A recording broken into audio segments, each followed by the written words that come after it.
ఉద్యోగం కోసం చూస్తున్నారా? ఓం శక్తి ప్రైవేట్ లిమిటెడ్ కంపెనీలో మార్కెటింగ్ జాబ్స్ 20,000 నుంచి 30,000 వరకు జీతం ఉంటుంది. సంప్రదించండి.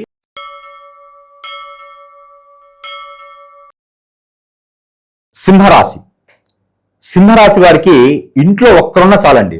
ఆ ఇల్లు మొత్తం కూడా సుసంపన్నంగా, బహువిధంగా, బహువచనంగా కూడా ఉంటుంది. ఎందుకంటే వారు తీసుకునేటువంటి మంచి పనులు కానీ, చాకచక్యం కానీ, తెలివితేటలు కానీ, ధైర్యం కానీ, వారు ముందుండి మనకి దారి చూపించేటువంటిగా ఉంటారు. అలానే అండగా ఉంటారు, బాధ్యతగా ఉంటారు. ఎన్ని కార్యక్రమాలు ఉన్నా, ఎంత బాధలో ఉన్నా, ఎంత కష్టాల్లో ఉన్నా కూడా వారికి వారే అనుభవించుకుంటూ ఎదుటి వారికి నొప్పి బాధ తెలియకుండా బాధ్యత నిర్వహించుకున్నారంటే మాత్రం వారు ఒక్కరేం చెప్పొచ్చు. ఎవరు తెలుసా? సింహరాశి. ఆ సింహరాశి వారికి కూడా నరదిష్టి, నరఘోష, శత్రుపీడ, శత్రుబాధ, ఆర్థిక సమస్యలు ఎన్నో కొట్టుమిట్లాడుతుండే, కానీ ఆ బాధను ఎదుటి వారికి తెలియకుండా ఉండేటువంటి వాళ్లే సింహరాశి వారు. మరి అలాంటి వారిపైన ఇలాంటి బాధలు కూడా ఎక్కువగా చేస్తుంటారు కదా. మరి ఎందుకంటే ఎదుగుతున్నారు అంటే మన వాళ్ళలో ఉన్న సమస్య ఏంటంటే వారిపైన ఎన్నో రకాలుగా నరదిష్టి ఉంటుంది, నరఘోష ఉంటుంది. దీంతో పాటు ఒక్కొక్కరు ముందడుగు వేస్తారు. ముందడుగు వేసి మన పైన హిప్నాటిజం, బ్లాక్ మ్యాజిక్ లాంటివి కూడా చేపిస్తూ ఉంటారు. ఎందుకంటే మనం ఎలా గ్రహించుకోవాలి? మనం అనుకున్న పనులు ముందుకు వెళ్ళవు.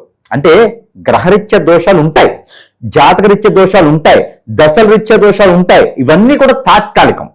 ఇవన్నీ దాన ధర్మాలు చేసుకుంటూ ఉన్నప్పుడు కొంతమేర ఉపశమనం లభ్యపడుతుంది.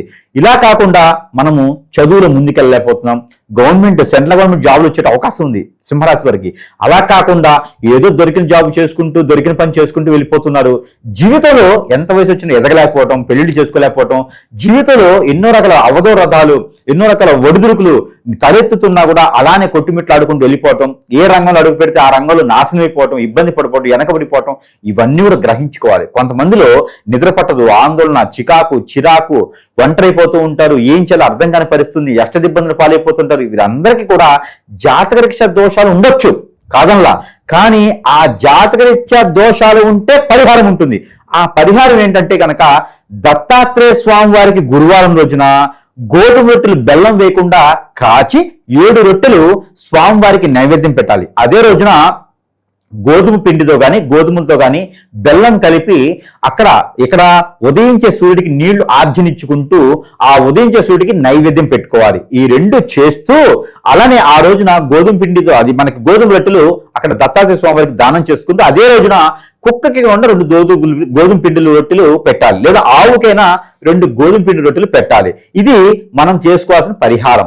ఇలా చేసినట్టయితే గ్రహాల రీత్యా ఉన్నటువంటి దోషాలు కొంతమేర ఉపశమనం కొరగొచ్చుతాయి. కానీ మన పైన ఇప్పుడు మనం అనుకున్నట్టుగా చెడు క్రియలు ఉంటాయి. మీద నా భార్యకు ముందు పెట్టేసి వెళ్ళిపోవటమా, భర్తకు ముందు పెట్టి వెళ్ళిపోవటమా, ఇద్దరి మధ్యన అన్నింటి లేకపోవటమా, పిల్లలు పెద్దలు దూరం అయిపోవటమా, ఆర్థికమైన ఇబ్బందులా, ఇవన్నీ కూడా పటాపంచలు అవ్వాలంటే ఖచ్చితంగా సంప్రదించాలి. సంప్రదిస్తే మీకున్నటువంటి సమస్య పరిష్కారం అయితే ఖచ్చితంగా దొరుకుతుంది. దీనితో పాటు మనకి ఒక దానం కూడా ఉంటుంది. ఈ ఎవరైతే ఉన్నారో సింహరాశి వారు ఒక చిన్న దానం కూడా చేసుకున్నట్టయితే ఇది కూడా ఉపశమనం కలుగుతుంది. అది ఏమిటంటే కనుక వీరు చేసుకోవాల్సింది ఉలవలు 1 కిలో, జొన్నలు 1 కిలో, రాగులు 1 కిలో, గోధుమలు 1 కిలో, బియ్యం 1 కిలో, ఇవి కూడా తీసుకుంటూ తేనె, ఏదైతే హనీ అంటారా అది 1 పావు కిలో తీసుకోవాలి. అలానే దాల్చిన చెక్క 100 గ్రాములు, లవంగాలు 100 గ్రాములు, ఇవన్నీ కూడా కలగలుపుకొని మనమే భుజాల పైన అభిషేకం చేసుకోవాలి. ఈ అభిషేకం చేసుకున్న అనంతరము అవన్నీ కూడా ఒక వస్త్రంలో మూట కట్టుకొని సమీపంలో ఉన్నటువంటి నీరు, ఏదైతే నది, ఏరు, సెలియేరు, కుంట, కాలువలు, సముద్రాలు ఉంటాయి కదా, వాటిలో వేసేయండి.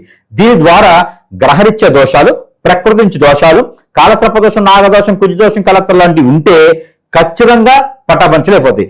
ఇవన్నీ చేసినా కూడా స్థితిగతులు మారలేదు అనుకుంటే కనుక అలాగా ఉన్నాయంటే మన పైన చెడుకులను ఉన్నాయి కదా అర్థం. కాబట్టి మనకి ఏదో జరుగుతుందని గ్రహించి అప్పుడు గురువు గారిని సంప్రదిస్తే పరిష్కార మార్గం ఖచ్చితంగా వెతికేదానికైతే ఉంటుంది.